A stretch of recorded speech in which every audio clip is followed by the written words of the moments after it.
Well, good morning, and thank you very much for joining us. I am Yori Folarin. So you're at home this Monday, not very usual. That's because yesterday was Labor Day.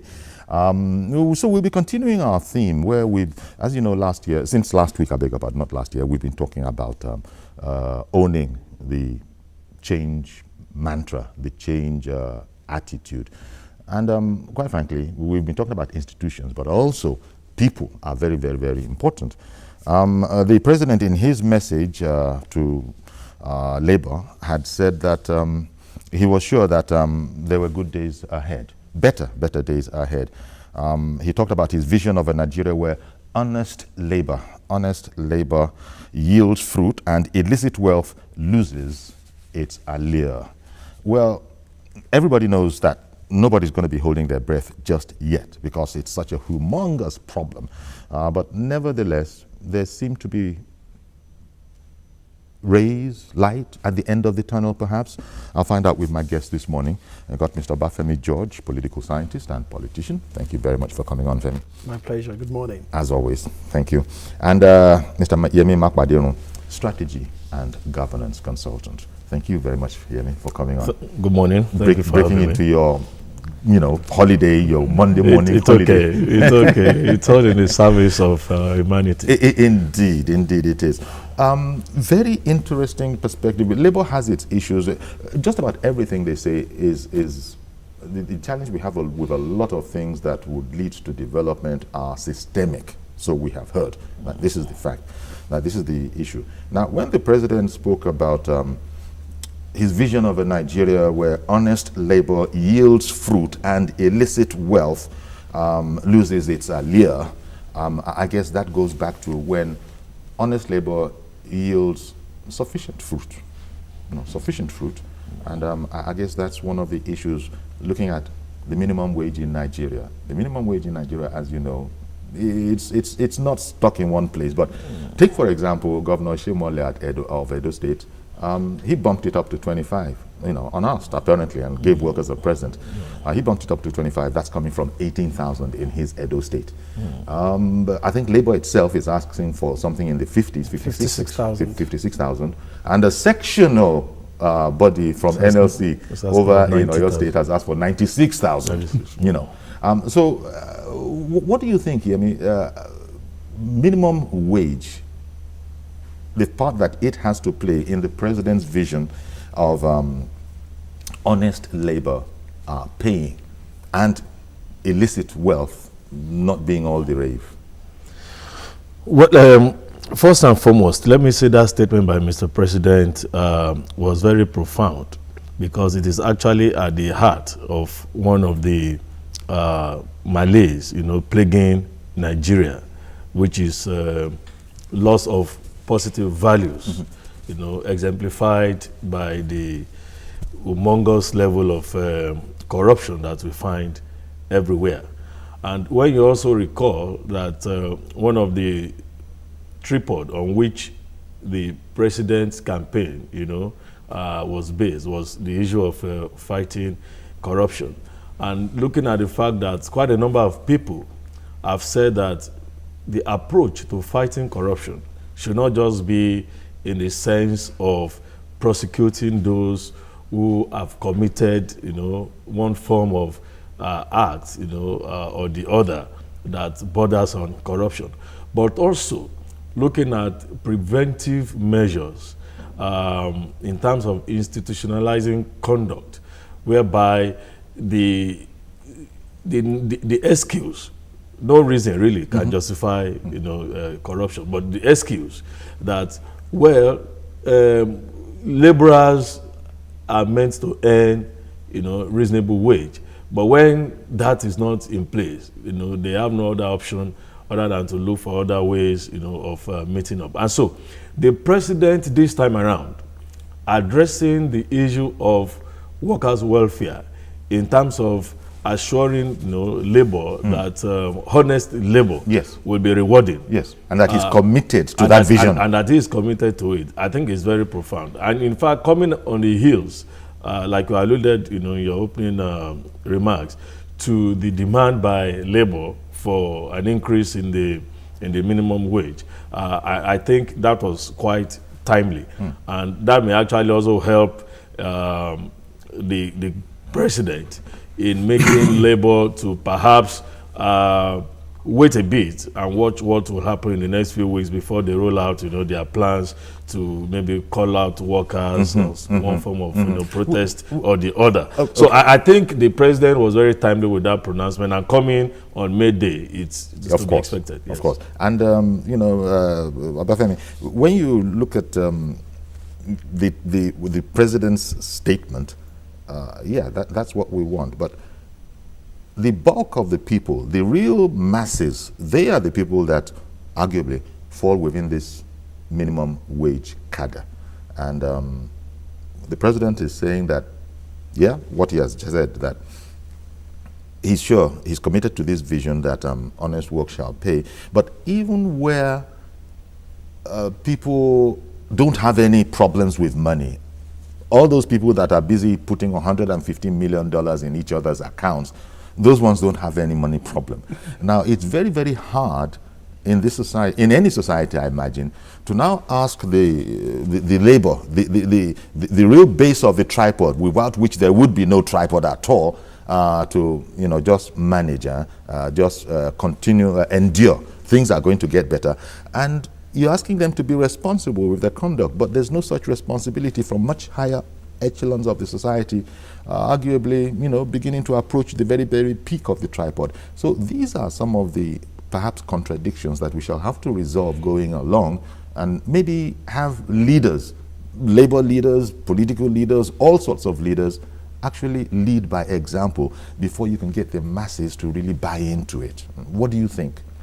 I was listening to the vice president of NLC Yes. last week on an interview on one of the TV stations. And that was his argument.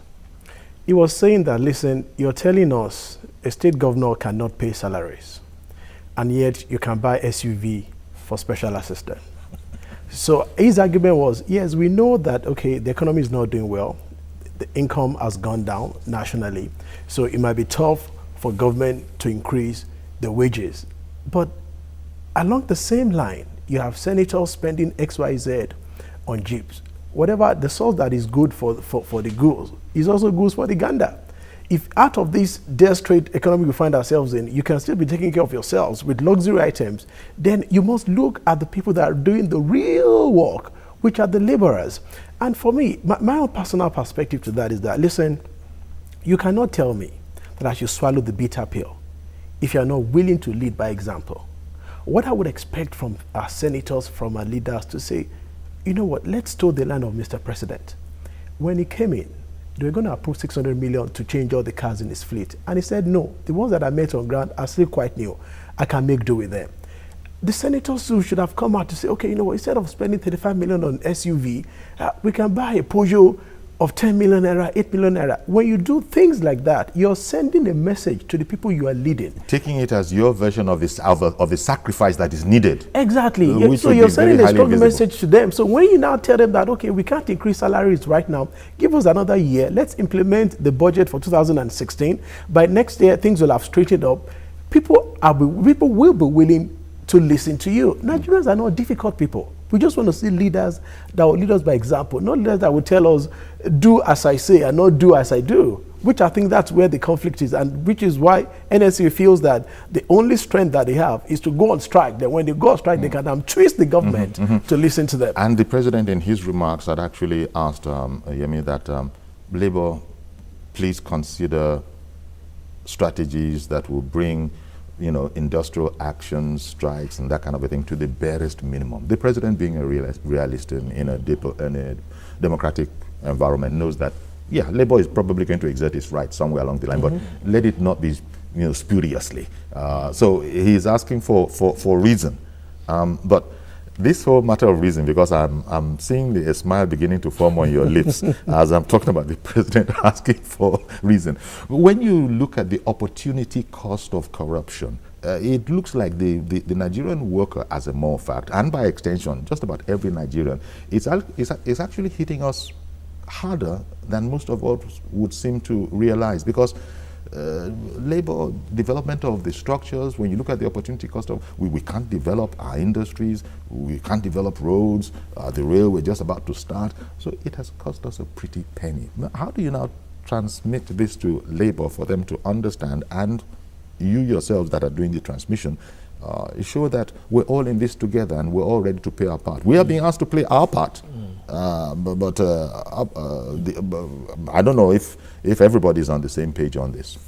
I'm not saying by any means that let's become a quote-unquote communist society where everybody's driving a Beetle around. That's not what I'm saying. But do our leaders really need some of the excesses that they seem to display? No, I think the place to start from is what George, mentioned. First and foremost, lead by example, cut down costs, and let it be seen, let it be apparent that indeed those who are leading us are also downsizing, on some of the suite of office, that they enjoy. What's your evaluation of how far that has gone since President Buhari came into office? Well, like you and I know, I'm not sure there is any Nigerian out there who will doubt the sincerity of Mr. President when it comes to probity, when it comes to modesty.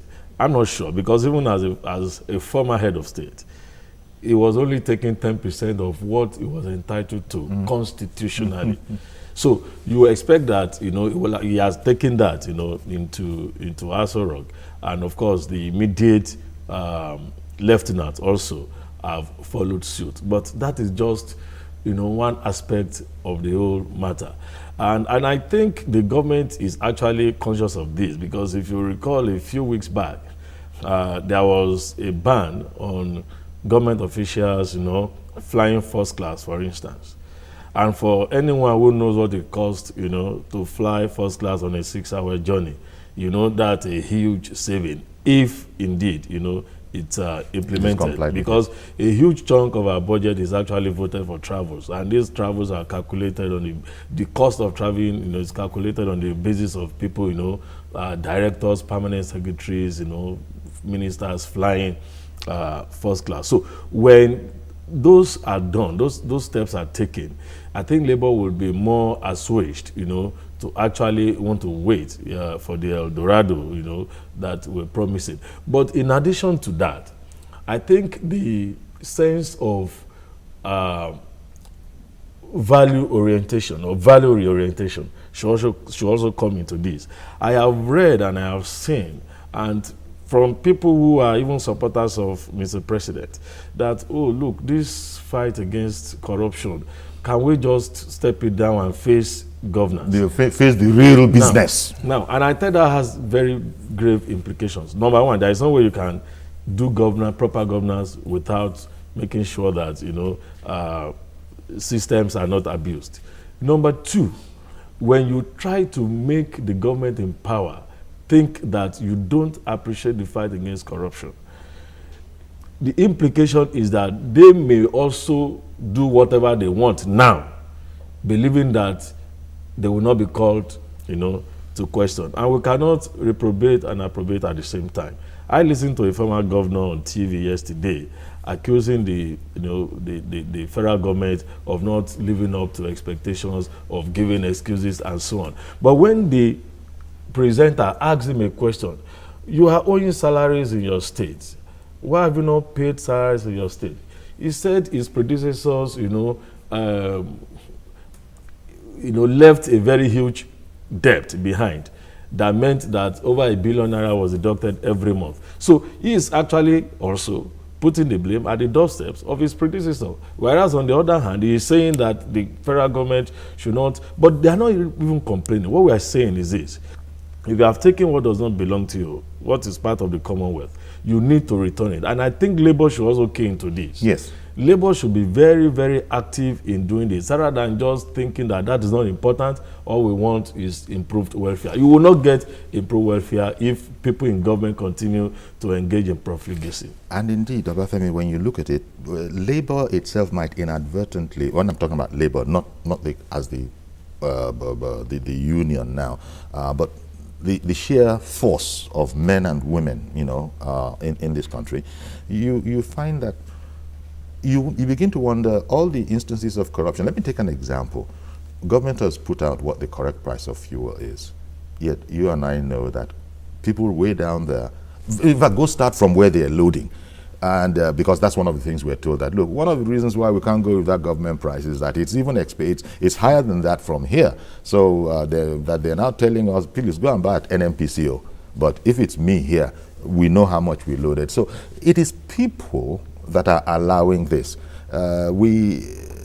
Look, the managing director can say one thing, but if the guy down there is resentful and grumbling and all of them begin to drag their feet because this is seen to be patently wrong, then people would know that you dare not bring this out to the people, to the public. The Inspector General of Police said, first of all, as you know, the energy the oil minister says he can't understand why there is still this shortage. We've put out too much. I've even added on top of it for people siphoning out, but still it's not happening. And we're beginning. And then the Inspector General of Police now says, please, no more jerry cans for now. Maybe that's how it's being done. I assure you that in fact, they've come up with another system. Following the announcement, you hear that, well, if it's in your car, 120, but if it's in a jerry can, 130, or you put 100 naira on top of each jerry can. And you look at these people and they are saying this without any sense of embarrassment or shame. And that's where I think the problem is. There's no sense of apprehension. And you drop it that, wait a minute, how about that Inspector General of Police instruction that I say, leave that, it's not going to work now. What do we do about our generators? So you see problems and you begin to wonder, wait a minute, whose side are you on? Aren't you on the side of the progressives? Aren't you on the side of change? Aren't you on the side of things getting better? Why are you doing things as were done yesterday? How would you come into that? How would you sort of explain that to a foreigner? To start with, there's a huge mistake that we make when we're analyzing this corruption and wage bill issue and all of that. You see, like I was saying earlier on, corruption is a cultural thing, number one. Secondly, I don't understand it, but you must. Because which part of culture allows corruption? I don't, It's a contemporary culture. Because when you say it's a cultural thing, I don't think any culture is going to stand up proudly and say, yes, we. Because you see, if you're analyzing a society, it exists, first of all, at the philosophical level. I mean, the value system. It's from the value system that you derive your so-called strategies or plan, either academic, either economic, either political. Then you now talk about the proper implementation. Now, we just want implementation. Let the economy move forward. Let us build roads. Let us do that. But you have overlooked the critical part, which is the value system that drives the entire system. If there's a problem with the value system, no matter what you put at that infrastructure level, it's still going to be wasted. And which is why the president is confronting corruption, because he believes that if I can change that value system, which I said it's endemic, if we can change this corruption issue, if I can take it out of the way we live, because I said it's a cultural thing, because it has become part and parcel of us. When we blame our leaders, leaders are not aliens. They didn't drop from the moon. They came out from us. As a matter of fact, a leader and the lead is like the leaf and the tree. So if the leadership is corrupt, it shows that the tree is also corrupt. They came from us. So until we change ourselves, nothing is going to change at the leadership level. Well, one of the problems of what you're saying, I think, maybe you come in here, is that what he's saying is not going to happen voluntarily. This whole matter about we should change ourselves, change our thinking, and change our persons, change who we are. Unfortunately, it's not going to happen just because a person has been sermonized to. Well, I agree with you, but the point he's trying to make is that we should not leave the fight against, corruption or the negative values that, have creeped into our culture. And I think that's in the sense in which he said he mentioned that it's a cultural thing. Because when, culture is dynamic, so it's not as if any tradition, preaches corruption. Indeed, every tradition and religion is always talking about the need to do good and that good will always prevail over evil and so on and so forth. And that's universal. It's eternal. It can't be changed. Ultimately, good will prevail over evil. But when you have evil so prevalent, it's going to take so much longer time for good to even begin, to prevail. So in looking at this issue of, changing the value system, it cannot be. I've heard people actually advocate that it should be bottom up. But it cannot be. If it's going to be bottom up, it's going to be riotous, it's going to be chaotic, and it might even be counterproductive. What we had in Libya, what we had in in Tunisia and so on, were more or less, a bottom-up approach to doing things, which was unorganized, uncoordinated, without any direction. Well, and today, although you're using the term bottom-up, actually what you're saying in so many words is it's an outright revolution. revolution. So, and when that happens, people are scared of that because blood tends to flow. Oh, certainly. And you know what? It doesn't even guarantee, solution, because today, in Libya today, there seems to be a sort of regret that, we are in a worse situation now than we were under Gaddafi. And even, President Obama also said a few weeks ago that the biggest mistake of his presidency was the policy, the Libya policy, by the United States of America. So it is more in the interest of even the elite, right, to ensure that they do what leaders do. And leaders do essentially three things. The first is to set direction for the organization, for the people. The people will do what the leaders do. Now, number two is to, mobilize, stakeholders. And that is where this government seems to be lacking for now.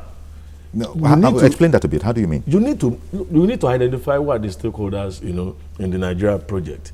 And you need to mobilize them behind you, behind your effort, so that people will understand the direction you are going and why things are this way. Look, I was explaining to my kids this morning, and these were Buharis, 16, 12, 9-year-olds. And they were like, it's almost 1 year now, we have not seen anything. I said, are you sure you've not seen anything? He said, the only thing we are seeing is corruption, taking people to court, nobody has gone to jail. And I said, good. Really, that's where it's going to start from. The moment, some of these cases that are going on now terminate in, imprisonment. In imprisonment. Convictions. In convictions. Convictions. It will send a signal. Because even right now, initially, people were like, I won't do this. But now they are saying that those old things seem to be playing out again. Yeah, it's one way or dragging the on. other. You understand? Yeah. People looking for, going to different courts to look for injunctions and the rest of them.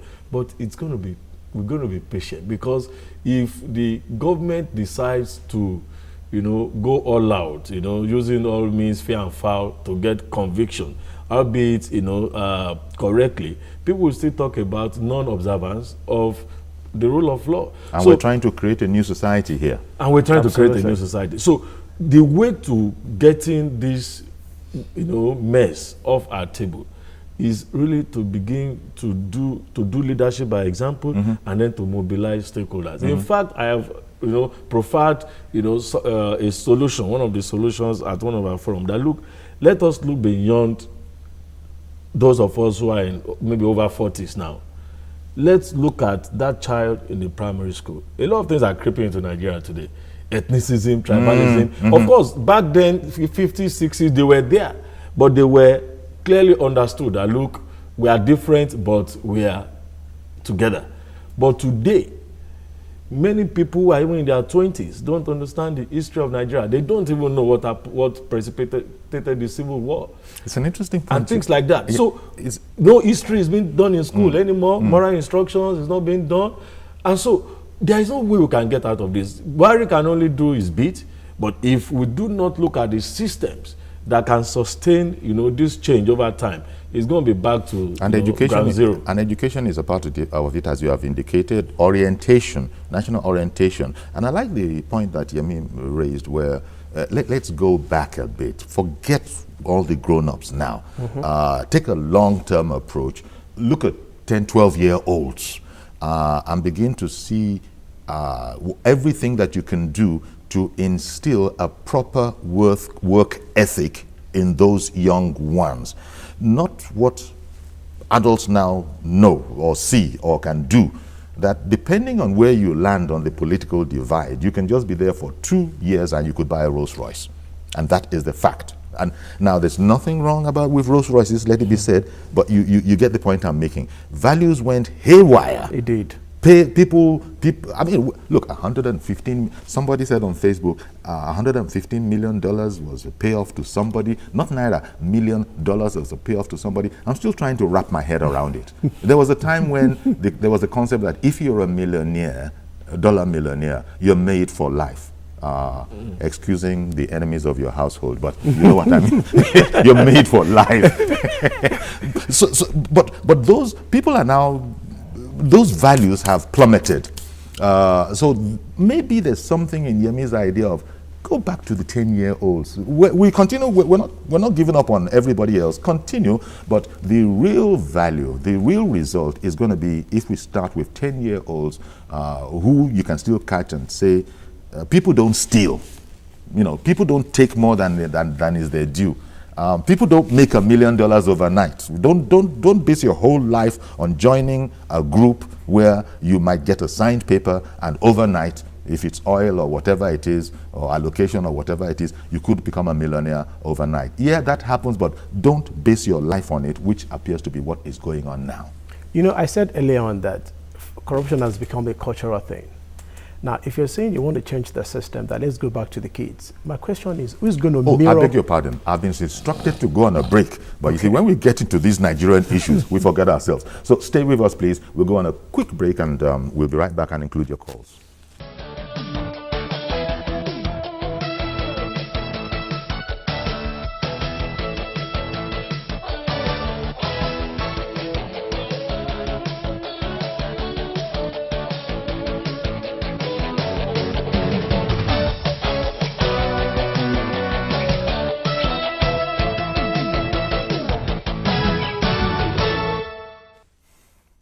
Welcome back. We'll include your calls any time from now. So, but as we were saying, the president has tweeted, you know, felicitating with workers up and down the land and assuring them that the sacrifices that they are making now will not be in vain. He says he's committed to the vision of a Nigeria where honest labor yields fruit and illicit wealth loses its allure. We were with you about Femi, and we were talking about going back and perhaps putting our hope on just developing a new crop. You know, I said earlier on that it's a cultural thing. If it's going to change, it's going to be that you and I would decide we want to change these things. Now, Yemi was talking about the little children that, okay, 10, 11, 12, let's begin to put them along that line. I grew up in the 70s. In those days, when you come back from school with a pencil that is not yours, woe betide you if your dad or mom should see that pencil with you. You know you are in trouble. Because they would ask you, whose pencil is this? But today, these little kids can see a father that they know that his monthly payment, his monthly salary is less than 100,000. Yet he's building a mansion in the village. He's driving 3-4 SUVs. They know that dad is living above his means of income. So the challenge is that we are raising children mirroring the wrong value system to them. So if we're going to change things, it's going to start with us.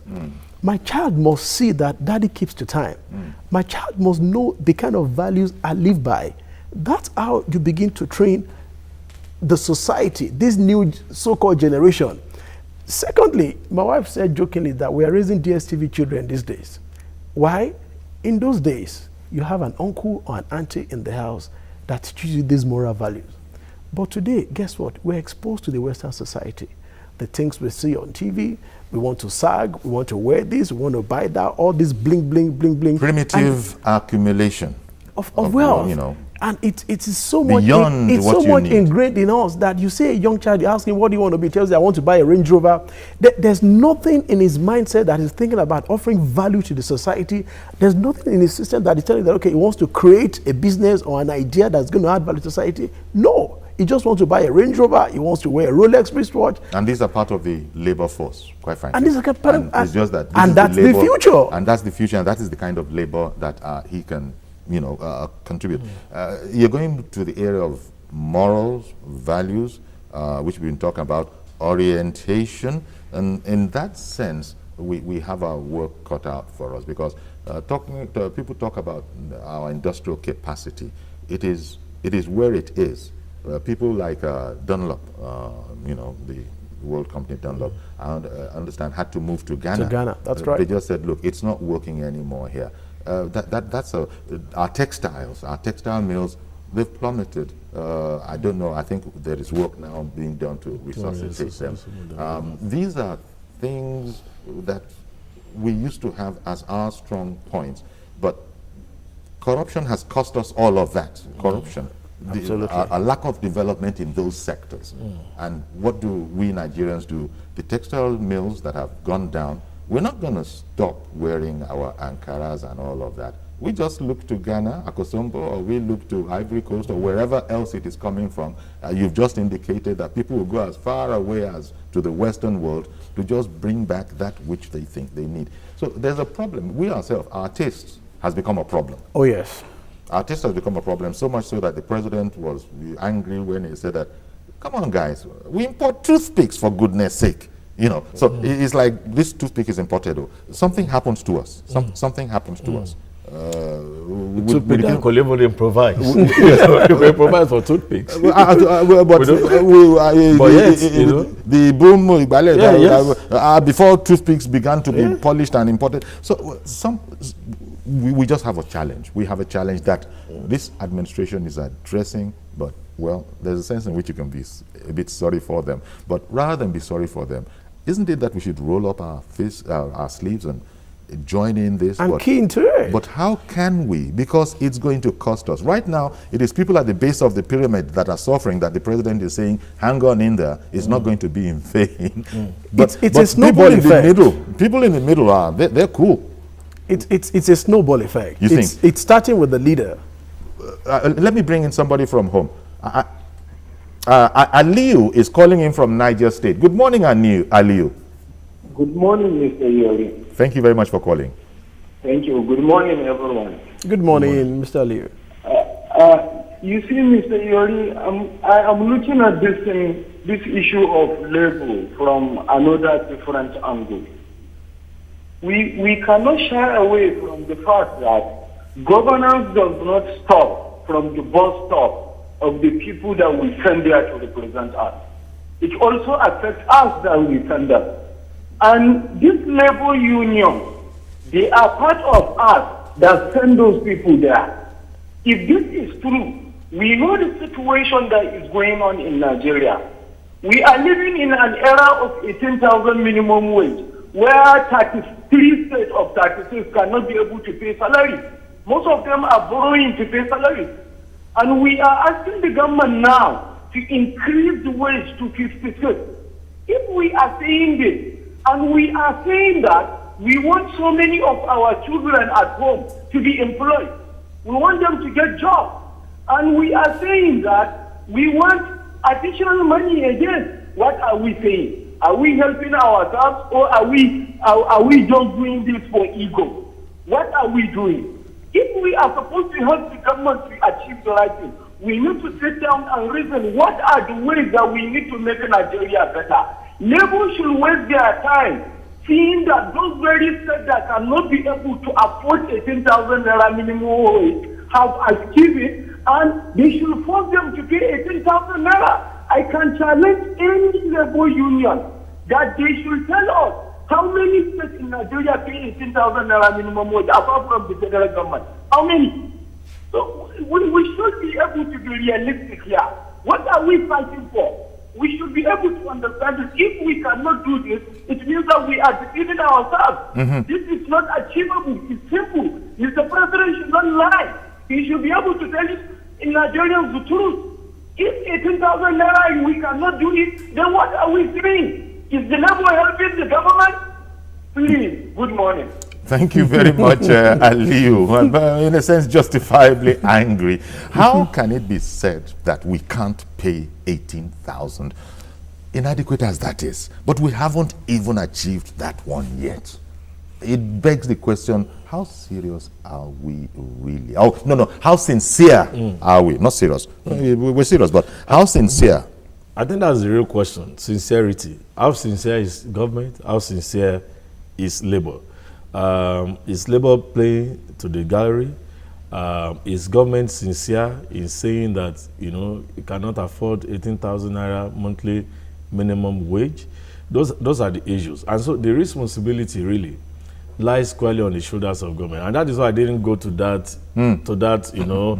dimension of looking at the justification or otherwise for the demand for increased wages in the face of dwindling revenue and so on and so forth. But again, all the humongous amounts of money that we're hearing about that were siphoned away were taken from that same public till at the point that there was no point in Nigeria that government would say we're comfortable, except perhaps maybe 1973 or 74 when General Gowon said the problem of Nigeria was not money but how to spend it. But after that, I'm not sure there was any time that government would come out openly to say we have enough to cover everything. But you still find a situation where a few people are still taking away so much money that can actually turn the life of Nigeria around in terms of even infrastructure. So you may not blame labor for asking for 56. Labor might have information that government can actually, of course, when they're asking for 56, they know it won't end at 56. That will be negotiation. So they're just looking for an increase. And that is what Governor Oshomole preempted by going to 25. And when you looked at the reaction of the same labor people in Benin, when that figure was announced, they were in jubilant mood. That tells you that they would regularly settle for less than 56. But if you can just make sure whatever we agree on is paid on time. But as our people say, let them do something. Let them do something. Let them do something. Show that good faith. Bayo, calling in from Oshogbo, good morning. Yes. Good morning. Thank you. God bless you. And you too. Thank you. Yeah. Greetings to the people over there too. Good morning.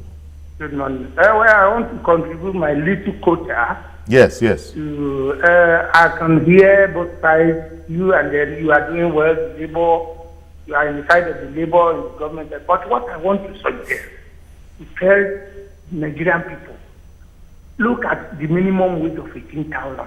Though not every state could pay it. And look at the federal too. They are doing well as well. But in a situation where the fuel, how much is the fuel now? How much was the fuel when the 18,000 was being given? Look at the electricity rate, it has gone up. And you are telling the labor not to ask for more when they are paying more electricity than what they earn. And it is from this same government, from the Minister for Power, who says it is when they increase it that this thing will be okay. I challenge anybody to go. In Oshogbo here, the light was taken off, and we went in my community, we went to the business manager. He showed us certain things that even in the GRA, some of the people there are not paying. It is the people in the town, this labor, that we pay for them. And yet, it was increased. They saw change, they do other things, and it is these common people that are bearing the brunt. What I want to suggest is that they should, even if they are not giving, the governors should cut their spending, the president should cut the spending, the National Assembly should come down too. Not that labor. Is the labor, are they going to kill the labor alone? All of them should come down too. And if they are going to pay, we know they can't pay 56, but they should do something. Things are very difficult now. Thank you. Thank you very much for calling. I hear you, Bola. In fact, as you were speaking, I was just reflecting on what the president of TUC, Trade Union Congress, Boboye Bala Kaigama, also said on this occasion. He was going more towards what we are talking about here. And let me quote him directly, because he told his audience that the country needs massive infrastructural transformation to revive the economy. Unfortunately, the massive theft of our oil, the scandalous incidences of money laundering, over-invoicing, double invoicing of contracts, dumping of foreign goods, budget alterations, and politics of acrimony, among others, tends to frustrate the prospects of, developing our infrastructures. Yeah. You probably will be agreeing with him. Yes, I agree with that. But one key factor I want to bring out there on this issue of increasing the wage bill. Increasing, even if you pay 56,000 today, that doesn't mean they're going to get the value of that 56,000. Can you just hold the thought, please? Let me just accommodate Stone calling in from Abuja, and then I'll come right back to you. Good morning, Mr. Stone. Morning, Uncle Yuri. Okay. And good morning to your guest, sir. Okay. Your guest took it right out of my mouth when he said we should go back to the root. The truth is, I attended platform on Saturday, and there was something they didn't hear. Someone said something that the problem with Nigeria is not the government, it's the system. Simply means the people and the government itself. My fear for labor, if this minimum wage is increased, is the system has a way of taking other things up. The price of oil will go up, price of palm oil, price of beans, the price of transportation, and when they complain, you hear, I ankara mukukudi, meaning, they've increased your money, you shouldn't complain. So even if they increase the minimum wage without putting these things in check, the same system will take other things off, and at the end, it's like doing nothing. Then concerning going back to the grassroots, I think that's like our only way out, because there's a saying, if the foundation be destroyed, any other change we do will crumble. So the government is taking a very, very good step.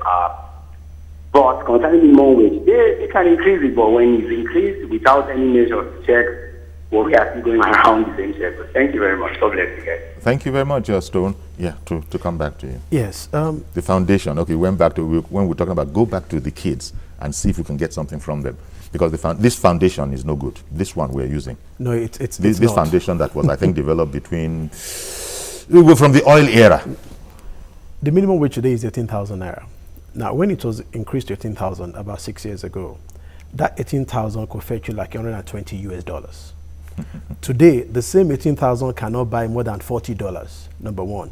Number two, you have inflation that has crept in, meaning that even further reduces what that 18,000 naira can do.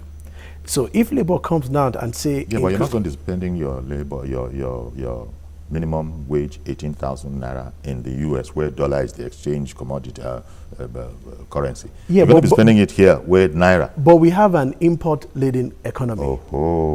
So basically, that dollar affects virtually everything that we consume. Whether even amala. Whether even apple, to be ridiculous about it. If you look at what you eat on a daily basis, 30 years ago, if I'm eating chicken, it's a local chicken. Today, it's imported chicken. There you go. 30 years ago, probably I'll take mango or whatever. Today, it is apple or grape. Everything we eat is imported. So dollar affects virtually everything that we do. So if labor is asking for more money, at the end of the day, they will get more money, but less value. Because once we increase 60%, about 70% of our budget goes on recurrent expenditure, which means overhead.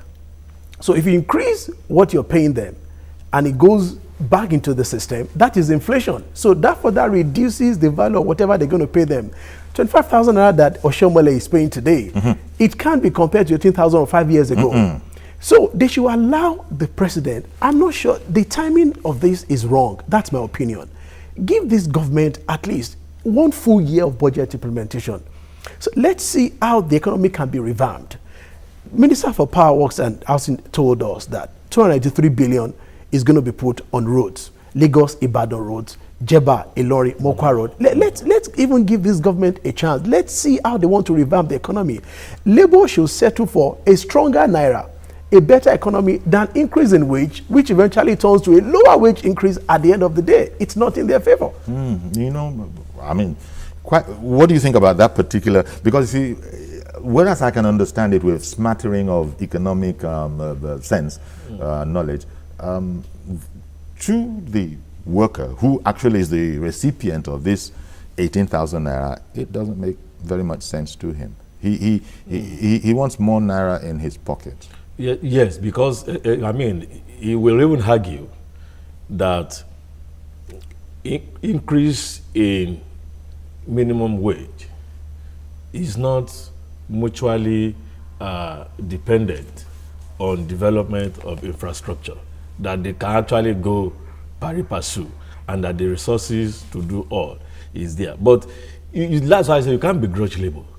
Labor everywhere will ask for more money. But by the time they get to the negotiating table, and the people who are in charge of resources show them the books and tell them the plans, there's a tendency that they begin, to scale down their expectation. Now, shouldn't labor be asking, instead of more money, or in addition to more money, more efficiency?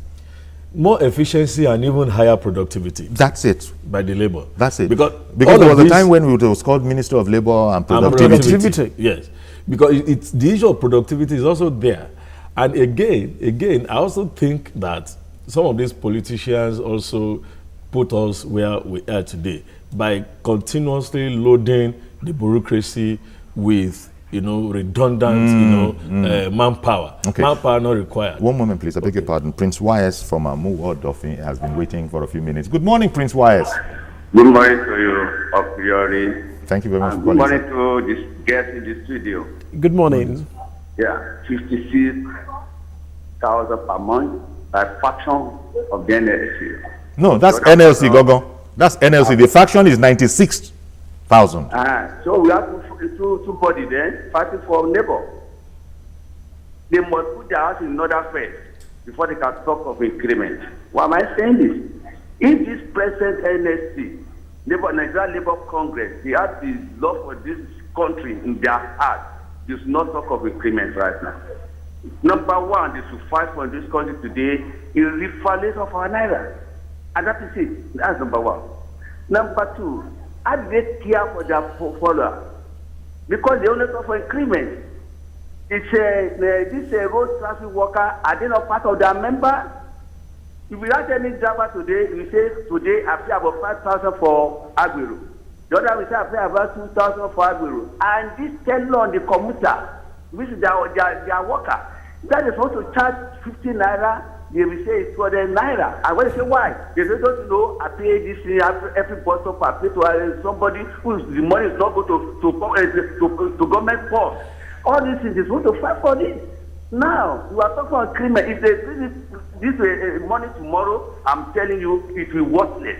What we need for labor is for them to say, Mr. President, we are supporting you fighting corruption. Our problem in this country today, number one, is corruption. Number two, corruption. Number three, corruption. If we take corruption in this country, everything go accordingly. The money for education will go for education. The one for road will go for road. The one for hospital will go to hospital. Yes. Go to general hospital today. There's no drugs. If you have a problem, a health problem, they refer to India or to America or to London. Can't they build a hospital in Nigeria here? I import experts from abroad. I pay them a very good salary. What are we talking about? If corruption take over everything in this country, individuals will make it, but infrastructure will be decayed. And this is our problem. Let me stop and God save Nigeria. God save. It's good to stop at God save Nigeria. Amen. Thank you very much. Amen.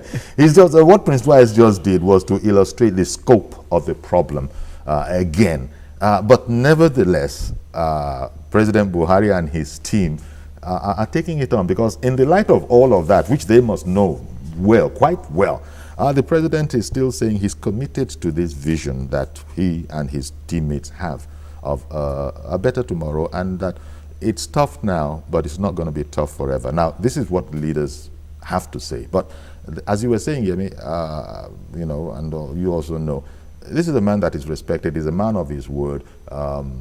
He's a man foreign leaders say we can do business with this guy. So there's much in those words from the president. I guess the rest is that we now have to watch out for each other, because the president can be everywhere. And all of this idea, I imagine, is based on most, if not everyone, doing their own part, because there are those who are working right now to just pull everything that they do down, belittle everything, trivialize everything. But most people that need to be pulling their weight, and it can be done once the issues are understood. Do you feel that we have this understanding? It can be done. and one critical thing that I expect the president to be doing right now.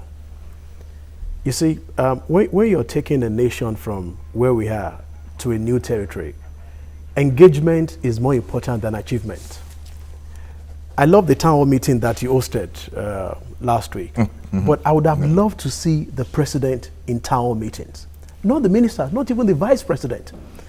To come and talk to the people, let them know why he's fighting corruption, explain to the people, get a big hall, put the students there, put civil liberties organization there, get the labor there, not your ministers. Engage Nigerians directly. That's how people can key into the president's vision.